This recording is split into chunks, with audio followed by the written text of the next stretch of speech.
We're here at Gunworks just outside of Burlington, Wyoming, and we're learning a little bit about not only reloading with Hornady components, but what Gunworks actually puts out as a great product. Rifles, optics, a lot of different things, even shooting schools. I'm here with James Eagleman from Gunworks, who actually does some of the shooting instruction here.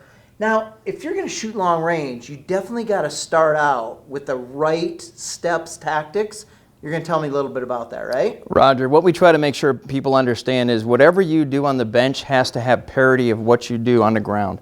Now, if you're like me, I don't shoot from a bench for hunting. I just retired from the military after 26 years as a sniper, and I definitely don't take a bench with me on operations, so you're not going to take one with you on hunting. So what we try to do is mimic what we do on a bench to what we do on the ground, whether it's kneeling position, seated position, or prone position. And what I mean by that is something called free recoil and making sure that your rifle tracks back and forth as much as possible with recoil.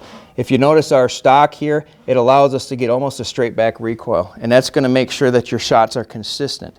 If you're not consistent, I'll go ahead and sit down here and get started on this. So now that I'm seated at the bench, I want to go ahead and move the rifle till it's almost directly in front of me.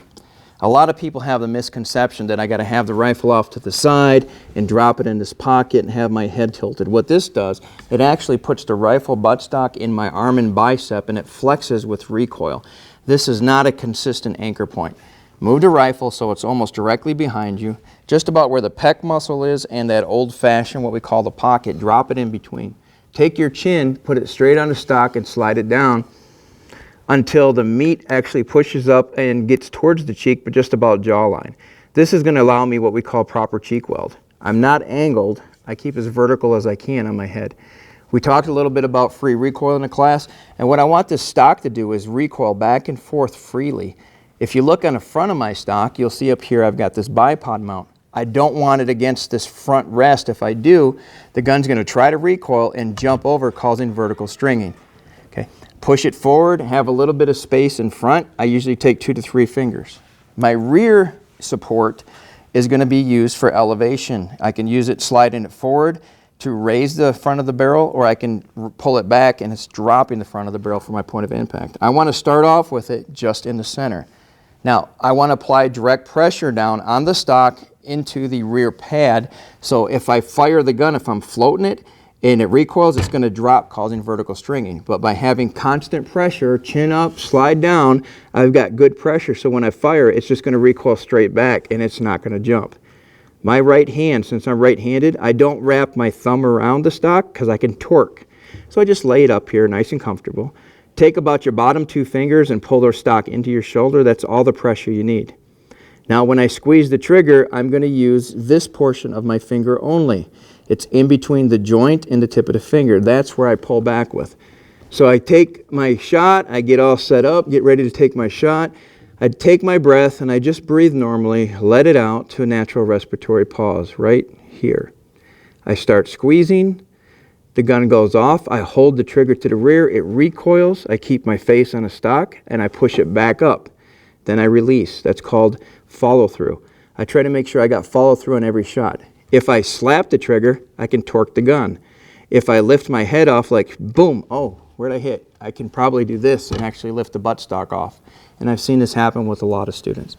If I over grip the trigger, I can squeeze and torque. Okay, these triggers are about 2.5 pounds. A good hunting weight trigger pull is between 2.5 and 3 pounds. Make it real comfortable.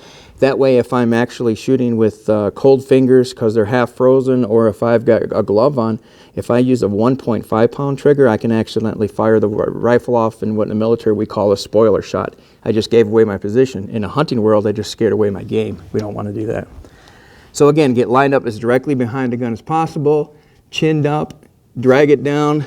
And now if I need to adjust my eye, all I got to do is do this instead of fighting it. I'll just go up and down, yep, just like this. Number 2 is I'm all lined up. I use something I call TPD. I zoom in on my target, I dial my parallax, and then I dial my dope, TPD. Dope is data on a previous engagement, so don't think I'm a drug addict. All right, so I dial my dope, and I got it all dialed in. I just got to go ahead and make sure that my shot's lined up. Take my shot, boom, it fires, recoils back. So those are kind of the good bench shooting techniques we like to talk about and teach here in our shooting school. And again, this should have parity with how we shoot on the ground. So if I'm using a bipod, I'm going to front load it. So I'm going to lean forward and make sure that bipod front loads. So when I take the shot, I get free recoil back and then I push it forward again. Are you done now so I can shoot? No. There you have it. If you want this information, like James said, go to YouTube, check out some of their videos, and you can even go to school here in Burlington, Wyoming, like I'm doing right now, and getting ready to shoot some 1,000-yard targets.